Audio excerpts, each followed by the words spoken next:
Kaixo, arratsaldeon, zer moduz, bai, hementxe gaude, Donostian, Gros auzoan, hain zuzen ere, Nafarroa Behera parkean, eta bai, parketarrak izena duen egitasmoa ezagutzeko asmoarekin etorri gara, eta egitasmo honek helburu duena da, aurrak parkean daudenean, euren artean jolasten, euskeraz jolastera ohitu daitezen.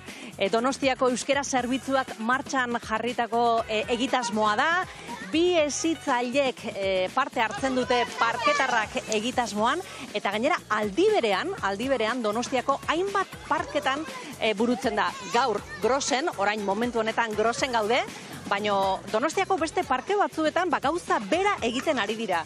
Eta bi hezitzaile hauekin hitz egin nahi dugu, Soiartze eta Garazirekin. Kaixo, arratsaldeon, zer moduz? Ondo.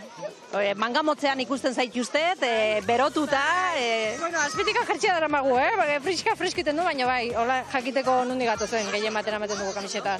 Zuek zarete hezitzaileak gaurkoan, hemen parke honetan. Beti parke berdinean ibiltzen zeate edo txandaka ibiltzen zeate batetik bestera? Bueno, astero egunez berdinetan izaten da parke ezberdinetan, ez da egunero parke berdinen.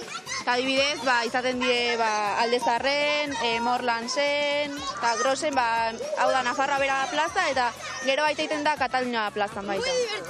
Aizu, eta umeak animatzen dira jolastera, euskeraz jolastera, edo asko kostatzen da, erdara asko erabiltzen aldute Soiartzen. Nola ikusten duzu egoera? Auzoaren arabera aldatzen da gauza. Adibidez, ni aste hartetan Zubietan egoten naiz, eta Zubieta oso euskalduna da. Orduan hor jolasten dute pila bat eta euskera hiltzen dute pila bat. Beste leku batzutan gehiago kostatzen da, baina gehien bat ere animatzea, Osea, azten dira igual batzuk, ez, baina ikusten dute bi jolasten eta gero zeituan animatzen dira. Eta ze jolas mota egiten dituzue gaur baloiarekin ari zarete, ume pila bat gainera ari da parte hartzen, baina bestelako jokoak ere antolatzen dituzue, ez dakit nik maiko jokoak edo horrelakoak? Osea, bueno, gehien bat izaten da moitzeko jolasak. Eta adinez berdinetan, jolas ezberdinak ditugu. Adibidez gaur, baloi eseri naksirea, eta hola garen saio osoaz, asko gustau zaie, eta oso gustora dare, baina normalen joko ezberdinak ditugu, pinpansua, brilet, eta holako joko ezberdinek. Oso ondo, ikusten da animatzen ari direla, oso ondo. Saiatuko gara ume batzuekin hitz egiten, ia, eskerrik asko.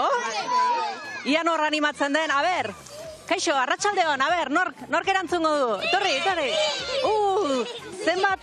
Zenbat voluntario, ara begira. Hor, geldi. Zemuz pasatzen zue parketarrek egiten? Oso ondo. Euskeraz beti jolasten duzue? Bai. Zuk ez? Ez. Orduan? Ez dauka zentzurik? Bueno, es que bihar, todos los viernes... Euskeraz, zu bakizu euskeraz? Txiki. Bueno, zertara ari zarete jolasten baloiarekin? Nola du izena jokon? Baloi eseria. Baloi eseria. Eta ze modu Soiartze eta Garazirekin? Ondo. Bueno, ni zuekin jolastuko dut, bale? Bale. Venga, guazen. Ni jolasean geratuko naiz, bale? Eta gero beste parke batetik egingo dugu konexioa, bale? Venga, agur, venga, guazen jolastera,